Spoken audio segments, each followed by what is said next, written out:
नमस्कार। सुबह सुबह केंद्रीय मंत्री चिराग पासवान पटना पहुंचे और पटना पहुंचकर सीधे मुख्यमंत्री आवास में नीतीश कुमार से मिलने पहुंच गए। लेकिन इस मुलाकात की वजह क्या है? साथ ही एक और बात जाननी जरूरी है कि बीते दिनों जो कुछ भी चिराग पासवान की पार्टी में चल रहा था, पोस्टर लगाए जा रहे थे, मुख्यमंत्री की दावेदारी की जा रही थी, इसको लेकर ऐसा माना जा रहा है कि नीतीश कुमार नाराज थे। तो क्या चिराग पासवान उन्हें मनाने के लिए पहुंचे हैं, उनकी नाराजगी मिटाने के लिए पहुंचे हैं? यह जानने के लिए हमारे साथ चंद्रकांत जी मौजूद हैं। चंद्रकांत जी, सुबह सुबह चिराग पासवान नीतीश कुमार से मिलने पहुंचे, क्या वजह रही होगी? देखिए, पटना में बड़ी सियासी हलचल है और पटना में सियासी हलचल इस वजह से है क्योंकि दो चेहरे बड़े महत्वपूर्ण हो गए हैं, एक नीतीश कुमार का, एक चिराग पासवान का। नीतीश कुमार भारतीय जनता पार्टी पर यह दबाव बनाते हैं कि 120 सीटें हमको चाहिए चुनाव लड़ने के लिए। चिराग पासवान ये कहते हैं कि 40 से 50 सीटों पर हम चुनाव लड़ेंगे। अब मामला यहीं पर आकर अटक जाता है। इस बीच नीतीश कुमार की जो पार्टी है, उसके जो एक पुराने नेता थे आरसीपी सिंह, वो प्रशांत किशोर के साथ चले गए। लेकिन चिराग की पार्टी में क्या होता है? चिराग की पार्टी में कार्यकारिणी की मीटिंग होती है। कार्यकारिणी की मीटिंग में यह प्रस्ताव पेश किया जाता है कि हम एनडीए के साथ लेकिन स्वतंत्र रूप से चुनाव लड़ेंगे, और यह भी कहा जाता है कि स्वर्गीय रामविलास पासवान को भारत रत्न दिया जाए।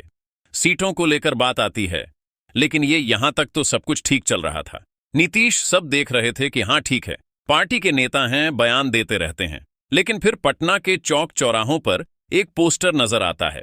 उस पोस्टर में लिखा रहता है कि ताजपोशी का इंतजार है। चिराग पासवान की तस्वीर है, शेर का करेजा लिखा गया है और यह कहा गया है कि बिहार के लोगों को आपका इंतजार है, आपकी ताजपोशी होनी चाहिए। अब बस ये पोस्टर, ये होल्डिंग देखी और चिराग पासवान के ऊपर नीतीश कुमार का जो गुस्सा था वो और ज्यादा बढ़ गया कि ये क्या हो रहा है।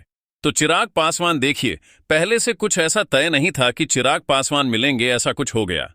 अचानक चिराग पासवान नीतीश कुमार के घर पहुंचते हैं और वहां पहुंचकर उनसे मुलाकात करते हैं। लंबी बातचीत होती है। उसके बाद जब बाहर निकलते हैं तो वही रटा रटाया जवाब कि देखिए, बिहार में तो मुख्यमंत्री पद के लिए कोई वैकेंसी है नहीं, पोस्ट खाली है नहीं, पोस्ट खाली नहीं है और आपकी पार्टी यह कहती है कि हम स्वतंत्र रूप से चुनाव लड़ेंगे। पोस्ट खाली नहीं है, लेकिन आपकी पार्टी के नेता पोस्टर लगा देते हैं। पोस्ट खाली नहीं है, लेकिन आपके सांसद जीजाजी अरुण भारती जी ये कहते हैं कि चिराग पासवान को बिहार में बड़ी जिम्मेदारी मिलनी चाहिए। मैं बार बार आपसे भी और अपने तमाम सहयोगियों के साथ चर्चा में इस बात को कह चुका हूं कि भाई, वो बड़ी जिम्मेदारी कौन सी है, वो बड़ा पद कौन सा है, कितना बड़ा पद चिराग पासवान को चाहिए। आप केंद्रीय मंत्री हैं, आप नरेंद्र मोदी की सरकार में केंद्रीय मंत्री हैं, बिहार में आपको क्या बड़ा मिल जाएगा? जाहिर सी बात है कि आपकी नजर एक मार्ग पर है जो मुख्यमंत्री का आवास है। आपकी नजर मुख्यमंत्री की कुर्सी पर है। आपको लगता है कि आपको मुख्यमंत्री बनना चाहिए क्योंकि आपकी पार्टी के तमाम नेताओं को भी यही लगता है कि चिराग पासवान तो कैपेबल है, हर तरीके से काबिल हैं, युवा हैं, दलित हैं, मेहनत करते हैं और पार्टी मेहनत कर रही है। तो चिराग पासवान और मोदी जी के हनुमान हैं। जी, मोदी जी के हनुमान हैं तो उनको बड़ी जिम्मेदारी मिलनी चाहिए। देखिए, यहां पर नीतीश कुमार और चिराग पासवान की मुलाकात बहुत से सवाल खड़े कर रही है। सवाल वो ये खड़े कर रही है कि अचानक मुलाकात क्यों हुई? अगर सीट शेयरिंग पर बात होनी थी तो इसमें बीजेपी का कोई नेता क्यों नहीं मौजूद था?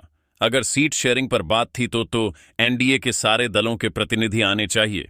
चिराग और नीतीश की मुलाकात क्यों हो रही है? क्या यह चिराग पासवान के उस बयान की परतों को खोलने की कोशिश है, जो बयान उन्होंने एक टीवी चैनल के शो में दिया कि मैं तो बिहार में राजनीति करने के लिए राजनीति में आया हूं, मैं केंद्र की राजनीति लंबे वक्त तक तो नहीं करूंगा। इस बयान के क्या मायने हैं? क्यों चिराग पासवान ने यह बात कही? क्यों वो बिहार की राजनीति करना चाहते हैं? और अगर वह बिहार की राजनीति करना चाहते हैं तो क्या वो शुरुआत 2025 से हो जाएगी? जी, क्या वो नीतीश कुमार को हटाकर वो शुरुआत होगी या फिर चिराग पासवान को भारतीय जनता पार्टी के दिल्ली दरबार चिराग पासवान को भारतीय जनता पार्टी के दिल्ली दरबार ने, गुजरात लॉबी ने ये इंडिकेट कर दिया है कि तुम मेहनत करो, बिहार में नंबर तुम्हारा लगेगा? क्या ये है? क्योंकि मनोज तिवारी का बयान मुझे रह रहकर याद आता है।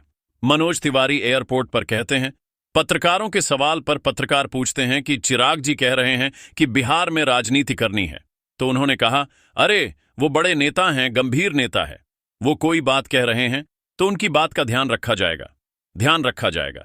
सीरियस नेता हैं, बड़े नेता हैं, नीतीश से बड़े नेता तो नहीं है कम से कम। तो ऐसे बयान क्यों आ रहे हैं? और ऐसे बयान जब सामने आ रहे हैं तो सवाल यह उठता है कि चिराग पासवान को ताकत कहां से मिल रही है। लेकिन चिराग पासवान ने क्योंकि सुबह सुबह नीतीश कुमार से मुलाकात की है, जाहिर सी बात है कि बहुत से मुद्दों पर बातचीत हुई होगी, बहुत सी चर्चाएं हुई होंगी, और अब इन चर्चाओं के अंदर की जो स्टोरी है, अंदर की जो थ्योरी है, उसको समझने की कोशिश की जा रही है। दरअसल जेडीयू और एलजेपी के रिश्ते लगातार खराब हो रहे हैं, लगातार रिश्तों में दूरियां आ रही हैं। चिराग पासवान ने जिस तरीके से प्रशांत किशोर की तारीफ की थी, वह नीतीश कुमार को चुभा। चिराग की पार्टी के नेताओं का बयान नीतीश को परेशान कर रहा है, और सबसे ज्यादा ये जो पोस्टर लग गया है, इस पोस्टर ने बिहार की पॉलिटिक्स में हल्ला हंगामा मचा दिया है। इससे यह बहस शुरू हो गई है कि क्या चिराग वाकई कुछ बड़ा सोच रहे हैं, या चिराग को वाकई कोई बड़ा सपना बीजेपी दिखा रही है, और क्या नीतीश कुमार को कुर्सी से हटाने की जो कोशिशें हैं वो फाइनल राउंड में है। वो जो कुछ भी हो, लेकिन नीतीश और चिराग की ये मुलाकात, क्योंकि बड़े लंबे वक्त बाद ये मुलाकात हुई है। चिराग के घर पर दही चूड़ा का कार्यक्रम था तो नीतीश कुमार बिना खाए लौट आए थे, और अब मुख्यमंत्री के आवास पर मुलाकात हो रही है। तो और चिराग वो भी हैं जब छात्रों का आंदोलन चल रहा था। मैं बात थोड़ा सा भूल रहा था। चिराग जब आंदोलन चल रहा था गर्दनी बाग में, तो चिराग पासवान ने कानून व्यवस्था पर और उस लाठीचार्ज पर सवाल खड़े कर दिए थे। चिराग पासवान ये भी कहते हैं कि मैं एनडीए में हूं, लेकिन अगर कोई हिंदू मुसलमान की राजनीति करने की कोशिश करता है तो मैं खुलकर उसके विरोध में खड़ा हो जाता हूं। यह भी चिराग पासवान का बयान है। तो बयानों की फहरिस्त है, लंबे लंबे बयान, बड़े बड़े बयान चिराग के हैं, और उससे भी बड़े संदेश देने वाले पोस्टर लग गए हैं। और इस बीच मुलाकात हुई है। अब मुलाकात की इनसाइड स्टोरी भी सामने निकल करके आएगी। फिलहाल यह जरूर है कि तनातनी को कम करने की कोशिश है, क्योंकि उससे नुकसान एनडीए का हो रहा था। ऐसा भाजपा भी समझ रही थी, और कहीं ना कहीं चिराग पासवान को यह बताया गया कि बेवजह के बयान पार्टी की तरफ से ना आए, ऐसा कुछ ना कहा जाए जो किरकिरी करवा दे। जी बिल्कुल। और इसी वजह से बिहार की राजनीति, बिहार का आने वाला चुनाव अब और भी दिलचस्प होता जा रहा है। चिराग और नीतीश के बीच क्या बातचीत हुई, हमें आने वाले वक्त में पता चल जाएगा, वो भी हम आपको बताएंगे। हालांकि आपको ये चर्चा कैसी लगी, हमें कमेंट करके जरूर बताइएगा। मैं हूं महिमा, और आप देखते रहिए उल्टा चश्मा यूसी।